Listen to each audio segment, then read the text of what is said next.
Guys, welcome back to my channel. मैं हूं प्रगति और आप सबका बहुत बहुत स्वागत है मेरे इस चैनल में। तो कैसे हैं आप सब? उम्मीद करती हूं कि आप सब अपने एग्ज़ाम्स की तैयारी अच्छे से कर रहे होंगे। और आज हम लोग डिस्कस करने वाले हैं ह्यूमन रिसोर्स मैनेजमेंट के पार्ट 2 के एमसीक्यूज़। इसके पहले भी पार्ट 1 में कुछ एमसीक्यूज़ हम लोगों ने डिस्कस किए थे, और जो आपने अगर नहीं देखे हैं तो प्लीज़ चैनल की प्लेलिस्ट पे जाके आप उसे देख लीजिए, क्योंकि एग्ज़ाम पॉइंट ऑफ व्यू से ये बहुत ही इंपॉर्टेंट एमसीक्यूज़ है। और अगर आप कॉमर्स से कोई भी एग्ज़ाम दे रहे हो, whether it be UGC, net, JRF और यूपीएचईएससी और एनी अदर कॉम्पिटिटिव एग्ज़ाम, तो ये एमसीक्यू सीरीज़ आपके लिए बहुत ही हेल्पफुल होने वाली है। इसी के साथ बाकी सब्जेक्ट्स के भी एमसीक्यू सीरीज़ चल रही हैं, तो अगर आपने नहीं देखी है तो उनको भी जाके देखिएगा। चलिए शुरू करते हैं आज का सेशन। और आगे बढ़ने से पहले अगर आपने चैनल को अब तक नहीं सब्सक्राइब किया है तो प्लीज़ सब्सक्राइब कीजिए, ताकि इस तरह की जो भी वीडियो का जो नोटिफिकेशन हो वो आपको मिलता रहे और आपकी तैयारी अच्छे से हो सके। तो शुरू करते हैं अपना पहला क्वेश्चन। यहाँ पूछा है, resources and capabilities that serve as a source of competitive advantage for a firm over its rivals are called.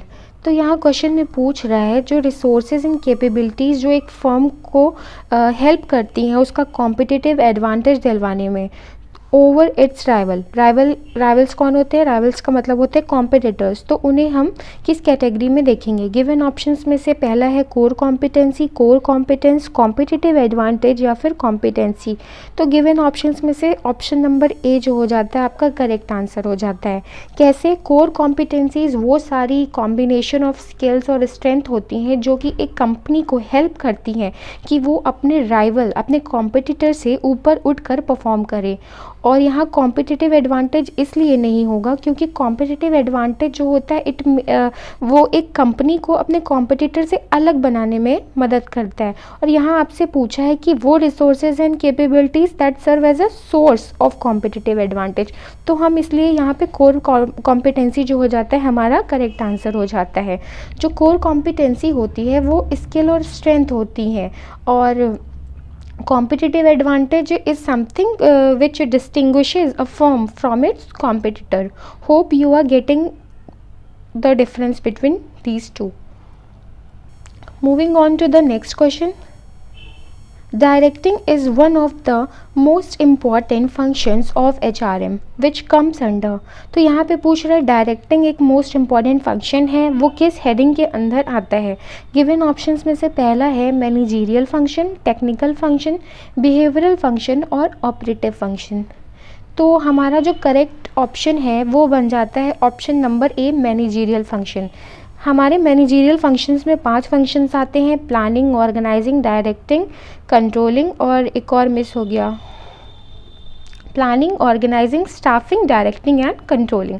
ठीक है, तो ये हमारे मैनेजीरियल फंक्शंस में आता है। और हमारे ऑपरेटिव फंक्शंस क्या होते हैं? हमारे ऑपरेटिव फंक्शंस वो होते हैं जो कि बिजनेस की डे टू डे वाली ऑपरेटिंग एक्टिविटीज़ में हेल्प करते हैं, जैसे कि आपका हो गया एम्प्लॉयमेंट, प्रोक्योरमेंट, मेंटेनेंस और इंडस्ट्रियल रिलेशंस और कॉम्पनसेशन। तो ये सारे जो एग्जांपल्स हैं वो हमारे ऑपरेटिव फंक्शंस के हैं। ठीक है, तो यहाँ हमारा करेक्ट ऑप्शन हो जाएगा मैनेजीरियल फंक्शन। अगर यहाँ डायरेक्टिंग के अलावा प्लानिंग, ऑर्गेनाइजिंग, स्टाफिंग या कोई भी ऐसा मैनेजमेंट का फंक्शन हो तो वो हमारा मैनेजीरियल फंक्शन हो जाता है। Now the next question is, written summary of content and context of job is called.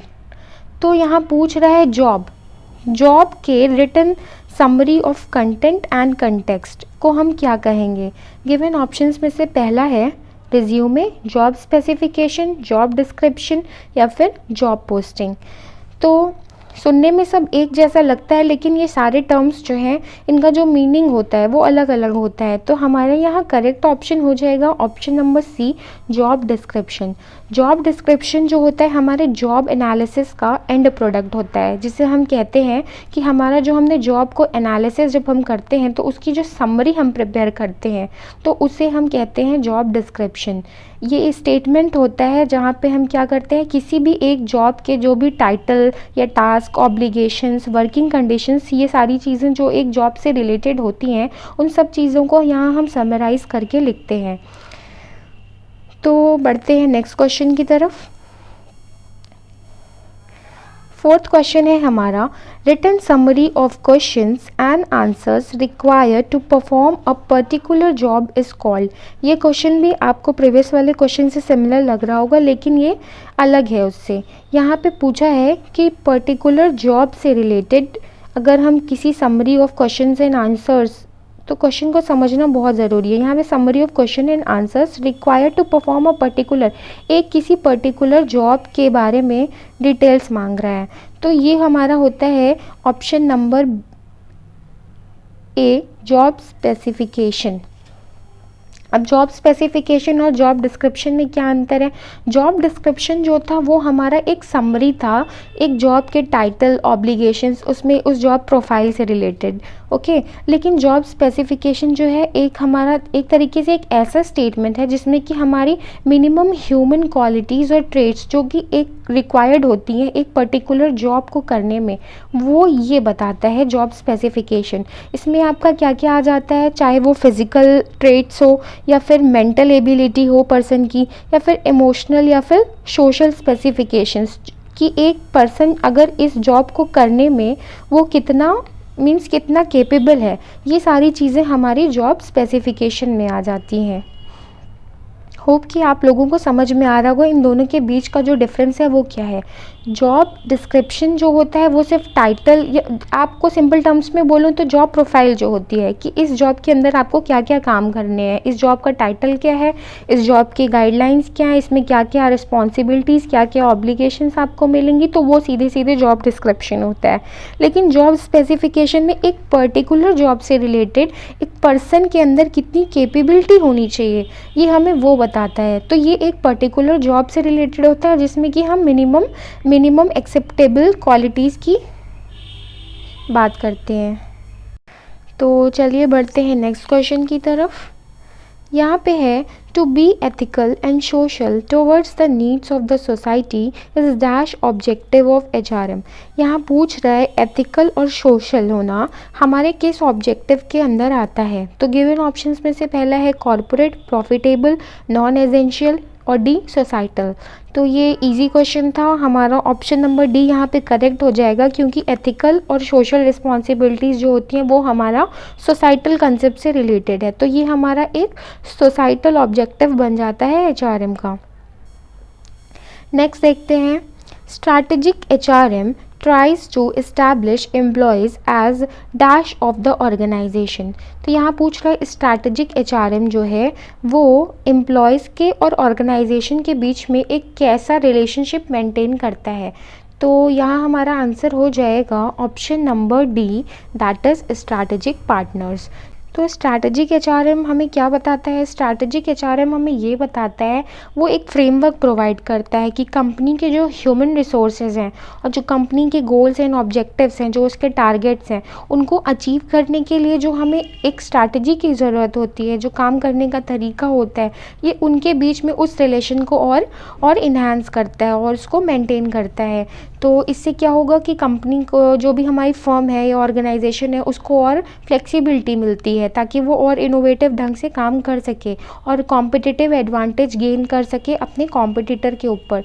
तो ये सारी चीज़ें एक फ्रेमवर्क के रूप में जो है हमारा स्ट्रैटेजिक HRM जो है हमें समझाता है। बढ़ते हैं अगले क्वेश्चन की तरफ। Dash is the process of forecasting the future human resource requirements of the organisation. तो यहाँ पे पूछ रहा है, यहाँ हमारे जो क्वेश्चन का की वर्ड है वो है फोरकास्टिंग। अब आपको गिवन ऑप्शंस में से बताना है कि इन चारों में से कौन सा एक जो है वो फोरकास्टिंग से रिलेटेड है। और फोरकास्टिंग किस चीज़ की? Forecasting of the future human resources requirement की। तो ये काम किसका होता है? ये काम होता है ह्यूमन रिसोर्स प्लानिंग का। ह्यूमन रिसोर्स प्लानिंग में हम ये प्लान करते हैं कि हमें जो है ऑर्गेनाइजेशन में कितने लोग चाहिए। तो ये सारी चीज़ें जो है फोरकास्टिंग से रिलेटेड, ये हम लोग कहाँ करते हैं? प्लानिंग में करते हैं, ह्यूमन रिसोर्स प्लानिंग में। Forecasting the future human resource, हमें कितने लोगों की ज़रूरत है, किस जॉब में ज़रूरत है, कहाँ नहीं ज़रूरत है। तो इन सारी चीज़ों के बीच में जो बैलेंस मेंटेन करना है, उन सारी चीज़ों को कौन देखता है? Human resource planning. The next question is, among the following techniques of the planning, which one is not of the job technique? Given options में से आपको बताना है कि ऑफ द जॉब टेक्निक इसमें से कौन नहीं है। तो पहला है ब्रेनस्टॉर्मिंग, सिमुलेशन, केस स्टडी और कोचिंग। तो अगर आपको पता होगा ट्रेनिंग के जो है दो मेथड्स होते हैं, ऑन द जॉब ट्रेनिंग और of the job training. On the job training क्या होती है? ऑन द जॉब ट्रेनिंग वो होती है जहाँ पे हम किसी भी जॉब को तब सीखते हैं, उसको परफॉर्म करते समय ही जब हम उसे सीखते हैं, तो वो हमारी ऑन द जॉब ट्रेनिंग होती है। ठीक है, तो वहाँ पे जब हम किसी भी जॉब के बारे में सीख रहे हैं तो हमें एक्चुअल में प्रैक्टिकल हम उसे प्रैक्टिस करते हैं, ताकि जो है जॉब को हम और अच्छी तरीके से, उसकी जो स्किल है उसको और हम अच्छी तरीके से परफॉर्म कर सकें। और ऑफ द जॉब ट्रेनिंग में क्या होता है? ऑफ द जॉब ट्रेनिंग वो ट्रेनिंग होती है जहाँ पे हमारा जो everyday which is not the part of everyday job activity, तो वो हमारा ऑफ द जॉब ट्रेनिंग है, जब हम ऐसा बिल्कुल उसको साथ में प्रैक्टिस करते हुए नहीं करते हैं। जैसे हम वीडियो ट्यूटोरियल्स देख रहे हैं किसी चीज़ का, या कुछ ऐसा केस स्टडी टाइप पढ़ रहे हैं, तो वो हमारी होती है ऑफ द जॉब ट्रेनिंग। तो यहाँ गिवन ऑप्शंस में से हमारा जो है करेक्ट ऑप्शन हो जाएगा option number D, that is coaching. Coaching में क्या होता है? तो जो ट्रेनिंग होता है वो एक किसी सुपरवाइज़र के अंडर उसको ट्रेनिंग दी जाती है, तो वो उसे हम कोचिंग कहते हैं। तो ये हमारा ऑन द जॉब ट्रेनिंग का पार्ट है, और यहाँ हमसे पूछा था कि ऑफ द जॉब टेक्निक इनमें से कौन सी नहीं है, तो हमारा कोचिंग जो है वो है राइट आंसर। अगला क्वेश्चन देखते हैं। The term succession planning was first coined by. Succession planning जो है उसको सबसे पहले किसने इस टर्म को इंट्रोड्यूस किया? तो इसको इंट्रोड्यूस करने वाले सबसे पहले थे option number B, Henri Fayol. Next question देखते हैं। A measurement of quality of an organisation's policies, products, programmes, strategies et cetera and their comparison with the standard measurements of its peers is called. तो यहाँ पे कह रहा है कि किसी भी ऑर्गेनाइजेशन की जो policies, products, programmes and strategies et cetera, ये सारी चीज़ें जो होती हैं, इनका कंपैरिजन करना किससे? स्टैंडर्ड मेजरमेंट से। तो हमारी एक्चुअल परफॉर्मेंस और स्टैंडर्ड परफॉर्मेंस के बीच को जो हम एक चेक करते हैं, जब कंपेयर करते हैं, तो इसे हम क्या कहते हैं? तो हम इसे कहते हैं बेंचमार्किंग। बेंचमार्किंग में क्या होता है? हम एक स्टैंडर्ड सेट करते हैं और अपनी जो एक्चुअल हमारे जो टारगेट्स हैं उसको, जो हमारी एक्चुअल परफॉर्मेंस है उसको हम धीरे धीरे और इम्प्रूव करते हैं, ताकि वो हमारा जो स्टैंडर्ड एक हमने सेट किया है एक स्टैंडर्ड परफॉर्मेंस का, उसे हम क्या कर सकें? अचीव कर सकें। तो ये रहे आज के 10 MCQs, और आज के लिए इतना ही, और अगले MCQs हम लोग नेक्स्ट वीडियो में डिस्कस करेंगे। और जाने से पहले चैनल को सब्सक्राइब कर दीजिएगा। वीडियो पसंद आए हो तो वीडियो को लाइक करिएगा और शेयर करिएगा। और थैंक यू, और आप सबको all the best, all the good wishes.